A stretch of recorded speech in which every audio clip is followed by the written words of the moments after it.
December 1978, a Melbourne, Australia television news crew filmed an object they claimed was a UFO. That film gave chilling credibility to an earlier report of an Australian pilot who disappeared after he radioed that he was being strafed by a UFO. Delta Sierra Juliet, affirmative. It's not an aircraft, it's... Are there UFOs in the skies over Australia and New Zealand?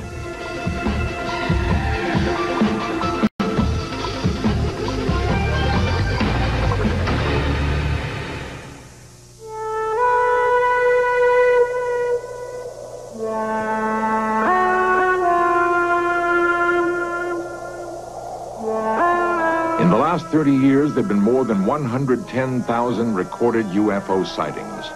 Researchers estimate that that number reflects only a tenth of those actually seen.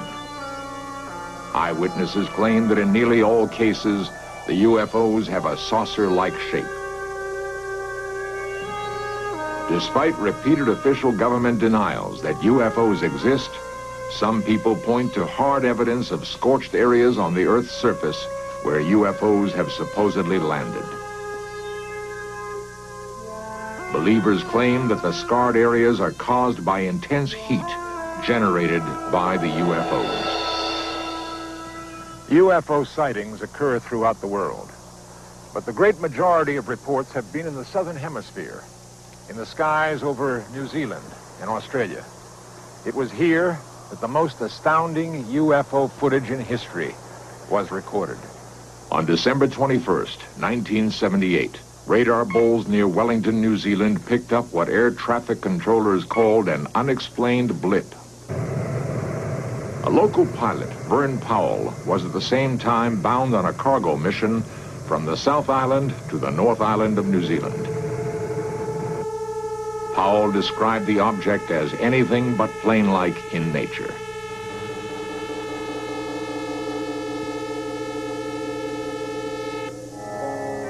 What was it that Captain Powell, a 35-year flying veteran, saw in that December night sky? Douglas Maben heads New Zealand's Mount John Observatory. Well, at that time that was taken, there were two very bright objects in the sky. One early in the morning was the planet Venus, seen in the mornings fairly close to the horizon. And during the night, from a little bit before midnight through to morning, the planet Jupiter was up in the sky, and it was very bright, though not as bright as Venus.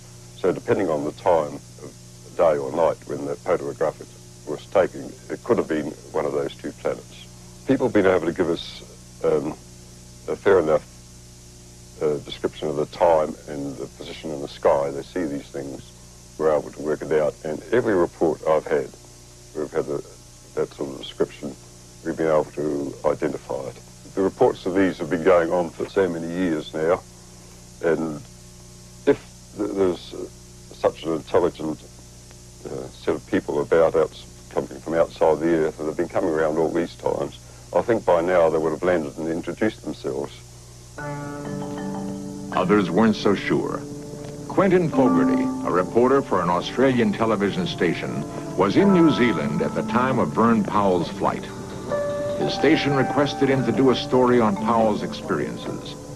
Together with David Crockett, a New Zealand cameraman, Fogarty decided to retrace the flight path of Captain Powell. In Search Of has recreated what happened to Fogarty on that fateful flight.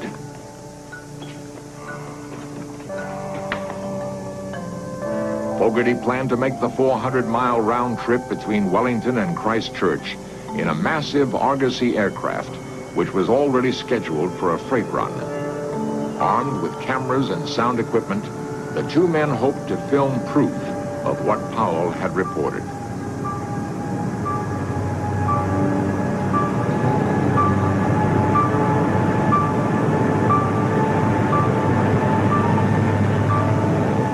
Fogarty realized that the chances of seeing what Powell saw 10 days earlier were remote, but he still had strange feelings about the flight. There were stages there where I was very, very frightened. I mean, I thought, well, if I was to die, or if in fact I was to be removed from that aircraft in some shape or form, then it wasn't going to be a painful process, and I can't really explain why I felt that. It's just a feeling I had. The flight was long. Captain Bill Startup warily scanned the night sky. Fogarty and cameraman Crockett waited in the hold. Testing 1, 2, 3. Just checking the intercom.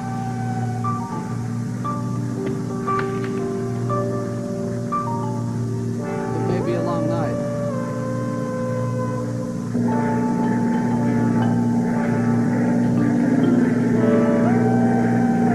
Suddenly, Captain Startup spotted the object and called to Fogarty. Quick, off to starboard. The object seemed to be hovering around the aircraft. Do you see it?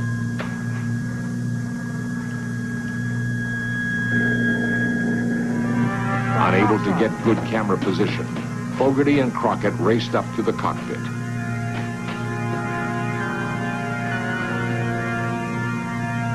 This is the film they shot. And by the time David and myself got onto the flight deck, I could see two bright lights, and in retrospect it now appears that this object was quite low, and in fact was reflecting on the water.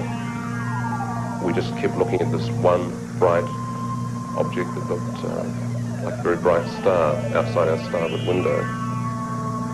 So we turned towards the object, and at this time David was continuing to film, and at one stage he said to me, he got very excited and turned around to me and said, you know, it's got a brightly lit bottom and a sort of transparent sphere on top.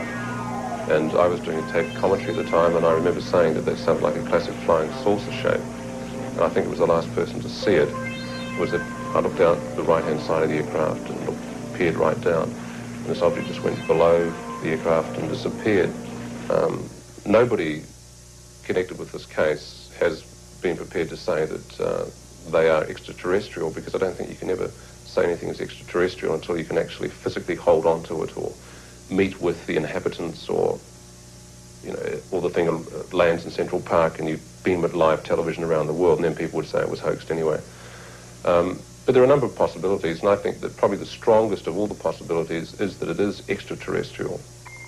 The film is unlike any other recorded in history. The object darted about, changed color, shimmered with an eerie translucency. The object was incredibly bright, far brighter than any planet or star. The film, shot by Fogarty and Crockett, has since been analyzed by U.S. and Australian scientists. Their conclusions have been that it does show some metallic object, unearthly in its brightness. No one will hazard a guess as to what it was or why it appeared where it did. By plotting where UFOs have reportedly appeared, a complicated grid system was devised by a man who has become the dean of UFO researchers. Bruce Cathy, a commercial pilot for more than 40 years, believes that his system, controlled by the elements of light, energy, and matter, validates the presence of UFOs. Square one. I only found the system by actually studying UFOs, or the movement of UFOs. And it was after I found that UFOs have to use that system or tune into that system if they're going to move from point to point in space. The UFO shots were taken in New Zealand around last Christmas. Everything points to the fact that they were definitely, it was hardware in the sky. And the main reason I say this is the fact that it's not the first time. It was a bit of a joke to us at the time when there was such a furor made about this publicly worldwide, as if it was one case. Well, it's not so. There's been many, many cases similar to this in New Zealand and in the same area.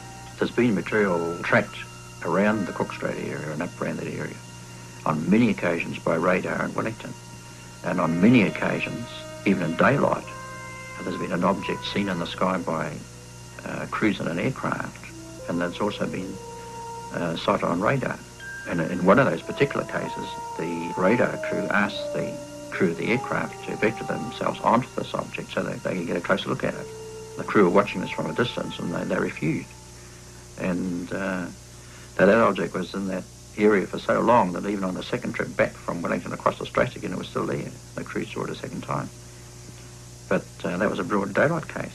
So in nowhere could they say there was lights at night being reflected or a Venus or anything like this. This is, but there have been many cases like this. and particularly in that area. This UFO film shot over New Zealand might bear a strange relationship to an event which occurred 3 months earlier. In Search Of examines that event next.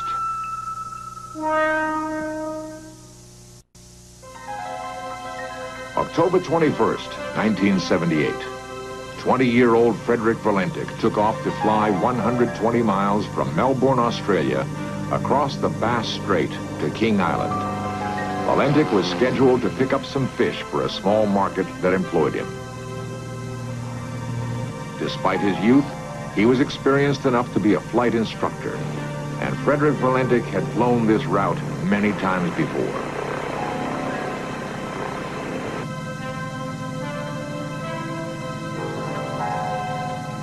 Delta Sierra Juliet, pilot to ground. Is there any known aircraft in my vicinity below 5,000 feet? Delta Sierra Juliet. Negative, no known traffic. Delta Sierra Juliet. There seems to be a large aircraft below 5,000 feet. Delta Sierra Juliet. What type of aircraft? I cannot confirm, but it's 4 bright lights that appear to be landing lights. Unknown aircraft has just passed over me, about 1,000 feet. Is large aircraft confirmed? Delta Sierra Juliet, affirmative at the speed it's traveling. Are there any RAAF aircraft in the vicinity? Negative. Confirm you can't identify aircraft. Affirmative. Delta Sierra Juliet, Melbourne. It's approaching from due east of me. It seems to be playing some sort of game, flying at a speed I can't estimate. Stephen Roby, air traffic controller on duty then, explains the reported UFO's movement. Times and coming from various directions. And then he started orbiting, and the aircraft was orbiting above him. And on several occasions, he sort of stated that towards the end it wasn't an aircraft, and he described it as having a sort of a green light on it, and also it appeared to be a sort of a silver metallic colour. Delta Sierra Juliet. What is your altitude? Delta Sierra Juliet, 4,500 feet. Delta Sierra Juliet. Confirm you can't identify aircraft. Affirmative. It's not an aircraft, it's... Guido Valentic is Frederick's father. Night. He's supposed to join us with friends where we went for some movie, family movie projection. And that night he never turned up, he didn't ring up. Normally he's always, when he go for a trip, when he return at the airport, he normally would have called us, you know, I'll be home after an hour or so. But that night, it was quite strange, you know. We didn't know anything about it. We got home about 11 o'clock and he wasn't home. My wife then started to worry about it. And so, you know, I said, oh, this is too late to start inquiry. Can you describe it? Delta Sierra Juliet. It's flying past. It is a long shape. Cannot identify more than that. Coming for me right now. And he described it as being of a long shape, and as I said before, a silver colour with the various lights on it. And he actually did say it wasn't an aircraft. So it's very strange. It appears to be stationary. I'm orbiting. The thing, it's orbiting on top of me. It has a green light and a sort of metallic light on the outside. It seems to have vanished now. Confirm it has vanished. Affirmative. Do you know what sort of aircraft I've got? Is it military? No military traffic in this area. It was 8 o'clock, 8:30 in the morning. Nothing still happening, and couldn't see any sign of him, and I was just about to get up and maybe get on the phone, where all of a sudden a couple of uniform blue slack-legged walk in the front door. And at that time we realized immediately that something was wrong. Delta Sierra Juliet, engine is rough idling and coughing. Delta Sierra Juliet, what are your intentions? Proceeding King Island.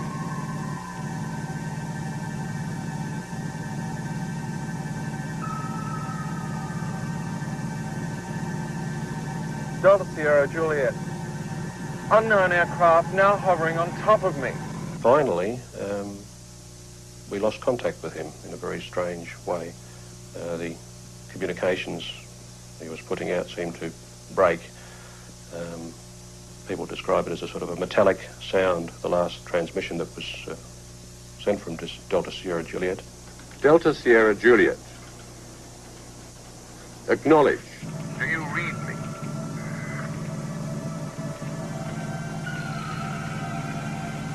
Do you read me? Delta Sierra Juliet. Repeat. Do you read me?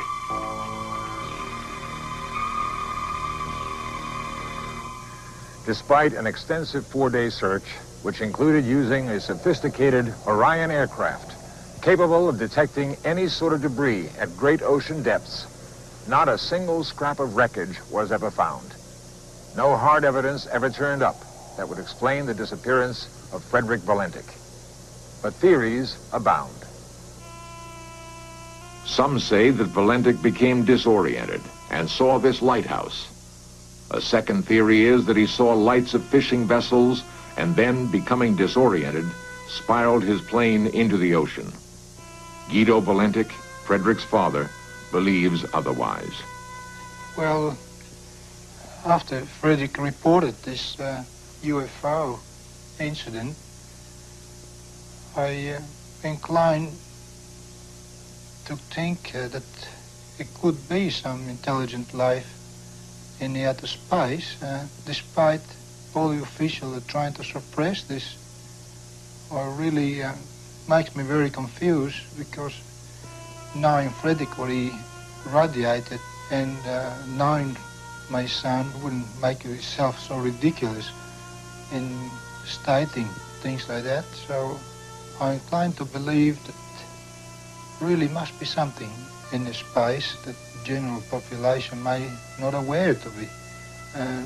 I realized after his disappearance, which I couldn't have the opportunity before, how many calls I get from various parts of the world. And they really encouraged me to believe that he could be still alive, maybe with another intelligence in space.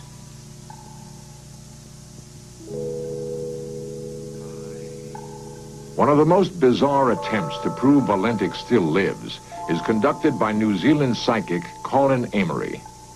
He claims that through the power of a seance, he can contact Valentik and speak in his voice. The people I spoke of before, I know that my family are very sad, but it is not necessary. Death is something that is quite painless and is not difficult to bear. Valentik's plane and the supposed UFO were beyond the reach of radar, thus making it impossible to confirm his report. And the taped conversation between Valentik and the air traffic controller has never been released. The Australian Civil Aviation Department has refused all requests to hear that tape. The department will not give any reason for its refusal.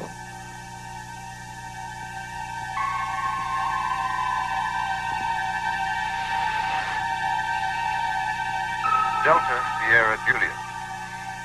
Acknowledge. Do you read me?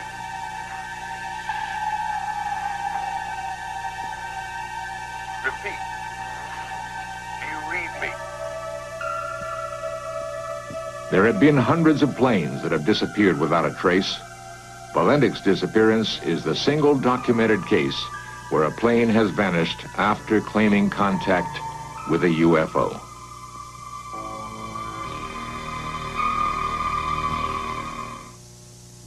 For years, In Search of cameras have found and recorded the reports of individuals claiming to have seen UFOs. And there was this weird object, funny noises, and it was really bright. When I first saw it, I was standing approximately right here, but I couldn't get too good of a view of it because the brush and the trees were in the way. I don't know how many people saw it and told us the next day that they saw this thing up in the sky. In the sky. I noticed up by the blue shed over there that there was something in the sky. It was definitely right there. On the night of November 2nd, 1975, I was sitting here doing my homework, and I looked out the window, and right above the blue building, I saw a UFO come down out of the sky. All of these first-hand accounts, together with the strange occurrences in the southern hemisphere, only makes one wonder what really does exist in outer space.